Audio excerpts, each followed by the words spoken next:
అఖండమైన విద్య కావాలా, మీరు ఉన్నత చదువులు చదివి చాలా పెద్ద గొప్పవాళ్ళు కావాలన్నా, జ్ఞాపక శక్తి పెరగాలన్నా, వద్దనుకున్న చదువు వచ్చి మీ ఒళ్ళో వారిపోవాలన్నా, సరస్వతీదేవి కటాక్షం కావాలన్నా మనం ఒక శ్లోకాన్ని నేర్చుకోవాలి.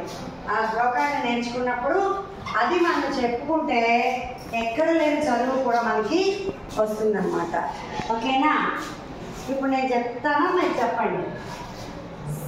ఓకే, నేను ముందు అంటాను, మొత్తం నేను అన్న తర్వాత మీకు ఒక్కొక్క ఆయన చెప్తాను. ముందు ఎలా పాడాలనేది, శ్లోకాన్ని ఎలా చదవాలనేది నేను చెప్తాను. ఓకేనా?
రాశారు అప్పటికప్పుడు అమ్మవారు అనుకుంటే.